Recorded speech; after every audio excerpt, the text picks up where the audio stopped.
new case confirmed right. Said that one man in China eating a bat has actually caused this world scale of chaos and horror. Yeah, we know that the root of this is from animals. It comes from animals, like all the other things, like MERS and SARS. COVID-19 has underscored the urgency with which we need to end factory farming. And going vegan now has 4 strong pillars. We don't just have ethics, environment and health. We now, of course, have infectious zoonotic disease. Vegan mayonnaise, vegan meats, vegan cheeses, vegan milks. It's more than a tipping point. We've hit that. Now we're snowballing toward a cultural realization. It's never been more critical for us to understand what is driving this crisis. The Australian fires put the spotlight on the leading cause of climate change: animal agriculture, which accounts for 14.5% of greenhouse gas emissions, more than all forms of transportation combined. Is the question we really need to be asking, should we just stop eating meat? Is that actually the answer? If we look at the wildfires in January in Australia, it's quite abstract for people to understand how that's related to eating meat, dairy and eggs. But meat, dairy and eggs are the leading cause of species extinction, habitat destruction, and are also one of the leading causes of greenhouse gas emissions, which of course heats up our planet and increases the likelihood and risk of wildfires. The Australian fires were so unprecedented in their scale, it begged the question, what can we do to minimise our impact on the planet? If food was part of the problem, it surely had to be part of the solution. I think that we've become very disconnected from the natural world, and many of us, what we're guilty of is an egocentric worldview, the belief that we're the center of the universe. We go into the natural world and we plunder it for its resources. We feel entitled to artificially inseminate a cow, and when she gives birth, we steal her baby, even though her cries of anguish are unmistakable. And then we take her milk that's intended for a calf and we put it in our coffee and our cereal. And I think we fear the idea of personal change because we think that we have to sacrifice something to give something up. But human beings at our best are so inventive and creative and ingenious. And I think that when we use love and compassion as our guiding principles, we can create, develop, and implement systems of change that are beneficial to all sentient beings and to the environment. The day after Joaquin Phoenix delivered his prophet-like speech, the World Health Organization announced that the disease caused by the novel coronavirus, first identified in China, will be named COVID-19. Of the 51,000 media articles about COVID-19 published in the first month of lockdown, only 2.1% mentioned the word animal. This was surprising because the scientific community had been predicting a pandemic like COVID-19 for years due to the intensification of animal farming. Whether it was avian flu coming from factory farms, repeated bouts of swine flu from pig farms, MERS being the result of the way humans treated camels, and SARS stemming from civet cats, scientists have been warning us for years that our treatment of animals is leading to an ever-growing number of outbreaks. In this age of emerging plagues, we now have billions of feathered and curly-tailed test tubes for viruses to incubate and mutate within, billions more spins at pandemic roulette. Along with human culpability, though, comes hope. If changes in human behavior can cause new plagues, well then changes in human behavior may prevent them. The pandemic has exposed the dark underbelly of the meat and dairy industry, particularly slaughterhouses, and what's happening inside slaughterhouses. So you had newspapers like the New York Times forced to do stories about the kill floor and show imagery of the meat processing because the slaughterhouses are hotspots of COVID-19. COVID-19 outbreak shone a whole new kind of spotlight on the meat industry. Articles were published from major outlets about pigs having to be drowned and suffocated, and chickens being euthanized. For the first time ever, the public realized how fragile the animal industry was, and the scale of suffering was magnified and visible to all. We put down sick pigs because you feel sorry for them. But have a healthy pig to take a rifle and shoot it. It's unreal. demand for meat and dairy products declined for the first time in 9 years due to the coronavirus pandemic. 40% of Germans were cutting down on meat, and in the UK, over 50% of people were considering plant-based options according to a new poll. The dietary changes were so widespread that farming outlets began to spread propaganda as they worried about the growth of veganism and the ever-apparent surge in plant-based meat sales. I think these stories make you become not necessarily a vegetarian, but to think twice about beef. And then you think twice about beef and then you try beyond, you kind of realize it's very, very similar. They're both protein sources. The new Beyond sausages are much better in terms of the kind of ingredients that we used to get. The price differential could be big. At last, Ethan Brown may have that price differential where he's cheaper coming under the beef complex. If we can shut down for this, what if we shut down just for a second and think about how to restructure everything? If everyone just uses plants as their medicine, as their food, their bodies will heal, the earth will heal, and we will no longer have these pandemics to worry about. We will no longer have a future to worry about. There were some polls that were looking at people's consumption of plant-based products. They said that in the UK, 20% of UK citizens were reducing their meat consumption, 15% were reducing their dairy and or egg consumption. In the US, you saw increasing sales of plant-based foods. And so I think what we've seen throughout 2020 is that people do take an acknowledgement of what's happening and will incrementally put changes into their life accordingly as well. I think awareness has grown around the plant-based lifestyle exponentially, and we're going to see huge and rapid growth because the science and the data is there. Plant-based diet is better for the environment, it's better for human health. From an ethical perspective, it's profound. It's the only thing that seems to transcend all of these huge global issues that we face. I want to measure my life by its impact on other species. And if I can make the ethical decision to not kill another creature to live, then I'll make that decision every single time. As more and more people spoke out about plant-based diets, this is fueled by increased awareness around the animal agriculture industry, with factory farming being pinpointed as the single most risky behaviour for pandemics. It's not a coincidence that we talk about avian influenza and swine influenza. Those are the two species that are farmed intensively the most around the world. Thousands and thousands of animals packed in together, and that's a very good environment for a new virus to emerge from a mutation. You know, if you look right here at home, we are doing the same kind of practices that could cause global health disasters. Most of the viruses that are on the CDC's watch list of viruses of special concern, most of them evolved on poultry farms. Are these practices and are these rituals and these habits that we have as a species, are they really worth it? You know, is it really worth risking our entire future and our children's future because of a steak or a chicken breast? And we're seeing this question being raised in the mainstream press in a way we haven't before. It soon became even worse for the meat industry, which became recognised as a global health liability, and in the US was set to lose $20 billion due to COVID-19, according to a report by the Midwest Center. And as demand for animal products continued to plummet, the meat industry had to call on the US government's might for financial assistance. The administration declared slaughterhouses essential industries and slaughterhouse workers essential workers, when indeed it's the opposite. We wouldn't have a pandemic if we were a plant-based society. So instead of calling slaughterhouses essential industries and the meat industry an essential industry, it is essential that we eliminate meat to prevent future pandemics. The people that buy cheap meat pay for it 3 times. The first time at the checkout, the second through their taxes in subsidies to agriculture, and the third is through the cleanup cost to our health and to the environment, which is huge. But I think with COVID-19, that link between the well-being of society and the way that we treat animals is now coming home to many more people. We've got to remember that protecting people means protecting animals too. Growing evidence around the link between dairy and chronic disease.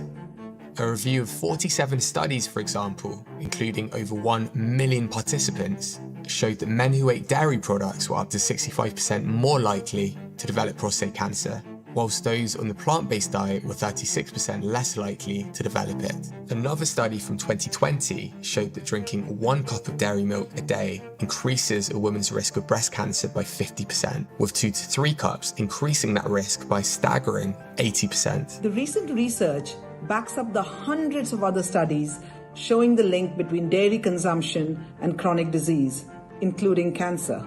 It was shocking that in 2020, the USDA continued to promote dairy, especially in the face of other mainstream medical establishments shifting away from recommending this food group, including Canada's food plate, which excluded dairy as an essential component after industry were prevented from influencing guidelines.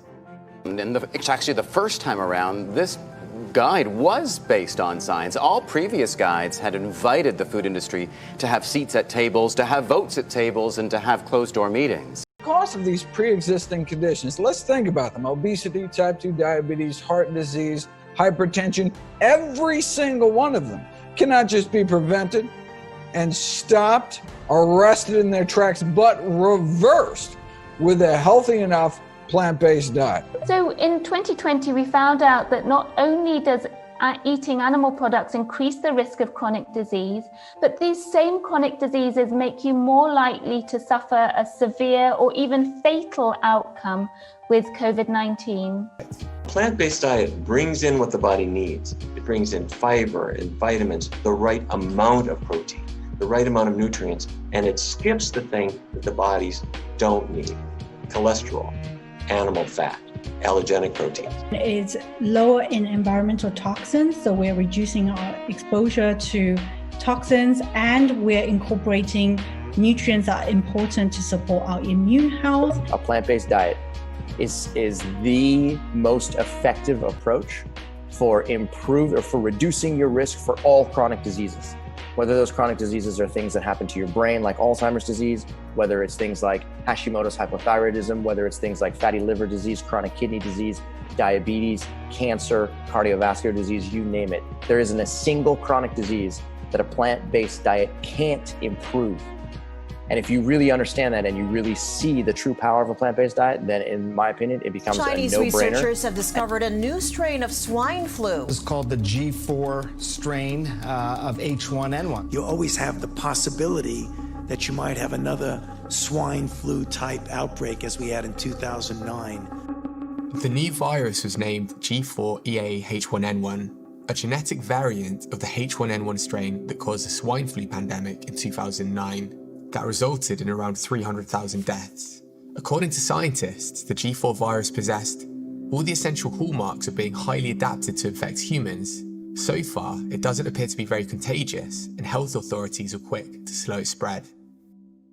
But it begged the question, with novel viruses becoming more frequent as we encroach on wildlife and expand factory farming, what if a viral outbreak emerged that was not only highly infectious, but with a high fatality rate, such as the Spanish flu of 1918, believed to have originated from the avian family, which killed upwards of 50 million people. The leading candidate, according to the CDC, of the next pandemic after COVID is a bird flu virus by the name of H7N9, which is 100 times deadlier than COVID-19.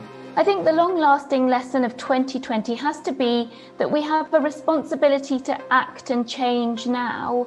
We'll look back at 2020 and think that this was a dress rehearsal for much worse things to come. If the climate crisis gets worse, for example, the risk of pandemics are going to continue to grow, we may look back and think that 2020 was just a warning and we should have taken it more seriously. Farm animals are fed antibiotics for their entire lives. This means that about 70% of all antibiotics produced globally, not given to sick humans, but given to well animals, to farm animals, in order to make them grow more quickly, and also to allow them to live through the conditions of industrial animal agriculture. What this means is that bacteria are figuring out how to get around the antibiotics. They're becoming superbugs, and when you get sick, the antibiotics don't work. The former president of the World Health Organization, Dr. Margaret Chan, she explained that the world is heading toward a post-antibiotic era in which common infections will once again kill. This will be the end of modern medicine as we know it. We're on the cusp of returning to a pre-antibiotic era where strep throat was a death sentence. Let me put it as basically as I can. If we keep producing food the way we do, you're going to get sick with something medicine cannot fix. 2020 represented the year that humans socially distanced to minimize the spread of disease. Yet animal agriculture continued to systematically enforce the opposite, with 95% of UK meat produce coming from factory farms, 99% in the US. At the same time, the results from a study conducted by Stanford University showed that switching from animal protein to Beyond Meat actually had significant health benefits, including lower cholesterol and improved cardiovascular health risk factors.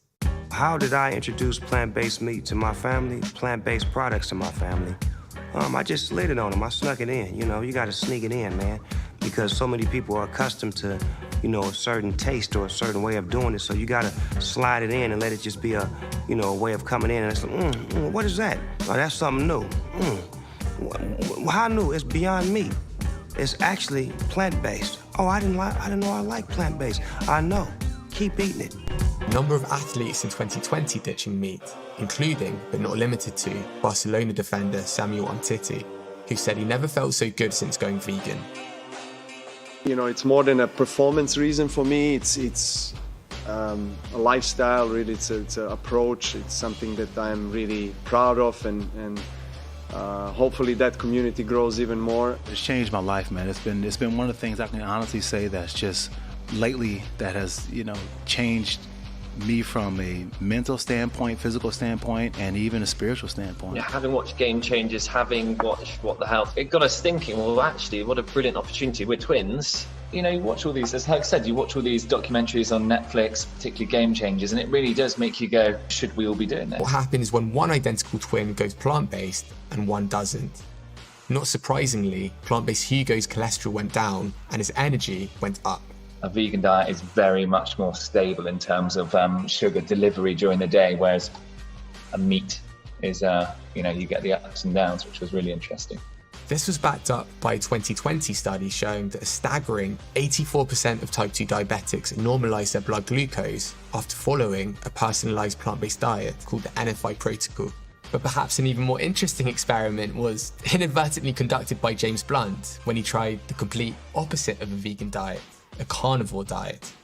I just lived on mince, some chicken, maybe with some mayonnaise, a little bit of, you know, and it took me about 6 to 8 weeks to get very, very unhealthy, see a doctor who then said, I think you've got the symptoms of scurvy. Such as dairy does a body bad, demonstrated that dairy was not just unnecessary, but also affects athletic performance. There's continuing like science from the health and performance aspects, and then of course from the environmental aspects in the planet. And then with this lockdown, you know, we know that the root of this is from animals. I mean, you look at the swine flu, the bird flu, you know, all these pandemics, 3 out of 4, I believe it is.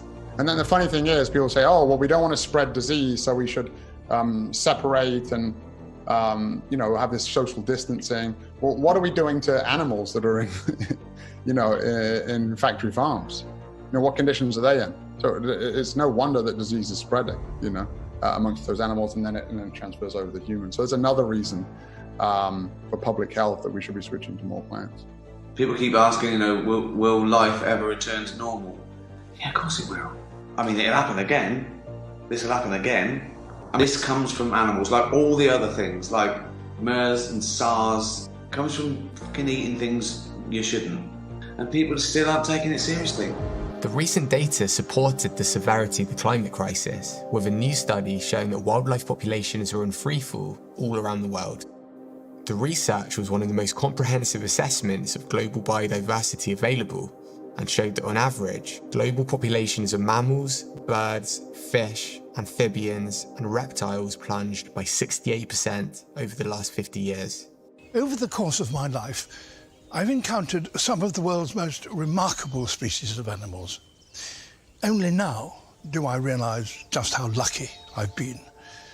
Many of these wonders seem set to disappear forever.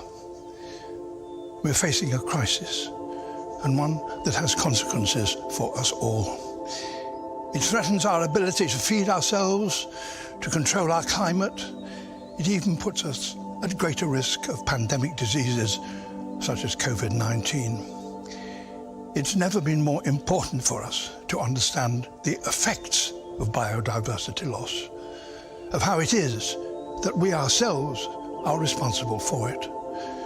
Only if we do that will we have any hope of averting disaster. In the same month David Attenborough's A Life on Our Planet was released, a new study confirmed what we knew before, that a plant-based diet was best for the environment.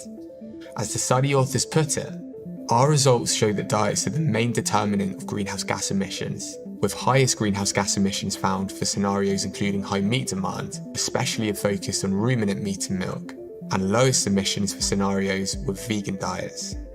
What this piece of research showed and was backed up by with a 2018 piece of research that is considered the most comprehensive analysis ever conducted exploring the relationship between farming and the environment, is that a plant-based diet is the most sustainable diet that we can choose as humans. And what's interesting about this study and also the 2018 piece of research as well is they looked at grass-fed and free-range ruminant farming and concluded that even those styles of farming, the ones that we often see as being more sustainable, were also catastrophic when it came to the impact they have on our environment. And overall, with all the food choices that we have, a plant-based diet is by far the most sustainable diet. A lasting lesson from 2020 has got to be how fragile existence is, how fragile this world is, how fragile life as we know it is. We are now seeing with wildfires, with drought, with a pandemic, that we are now getting the gift of desperation. One crisis is colliding with another. This declaration is an acknowledgement of the next generation, an acknowledgement of the burden that they will carry if we do not get this right and if we do not take action now. People are starting to join the dots between animal agriculture and the floods we see in the UK, Florida and Bangladesh, and the raging bushfires in Australia and the more recent fires in California. So I think we've kind of moved beyond the old way of advocacy and we've started to look at the global implications of how the way we are exploiting animals could really be the end of humanity itself. If we continue to farm animals the way we're doing, if we continue with the wet markets, if we continue with factory farming, we are going to destroy this world and destroy ourselves. At what point do we say enough is enough? Because each month we see these viruses one step away from disaster. If an infectious disease from one of these factory farms or meat markets turns into a pandemic once every 5, 10 or 20 years, at what point do we reconsider this industry? Can we afford the cost of a pandemic like this again? And if we can't, how can we justify continuing to eat animal products? It seemed to be a little bit of a taboo thing to say right at the beginning of the pandemic, but very quickly when mainstream media, like articles from The Guardian, from The Washington Post, and from Vox, when they started talking about these links, all of a sudden it normalized the idea of veganism being a way to reduce the risk of infectious zoonotic disease into the future. And so if there's one good thing that can come from coronavirus, is that it could have been much worse. And the fact that it wasn't much worse has given us a chance now to change, to avoid something worse from happening in the future. Making peace with nature is the defining task of the 21st century. It must be the top priority for everyone, everywhere. More and more people are turning to the plant-based lifestyle, with 10% of Canadians now identifying as vegan or vegetarian. In addition, a survey from Germany revealed that the number of vegans there had doubled in the last 4 years. While upcoming vegan chefs landed major opportunities on TV, and vegan butcher stores sold out in record time. Huge corporations began predicting and targeting massive rises in plant-based meat sales, including not just supermarket giant Tesco, but also multinational consumer goods company Unilever, who announced a €1 billion annual sales target for plant-based foods by the year 2027. While searches for vegan food near me skyrocketed by 2,100%. 2020 showed that the plant-based and vegan lifestyle was no longer a fringe movement. The question now is, what will 2021 bring? We all know climate change is real, and it's getting worse. Do you feel the eco-anxiety?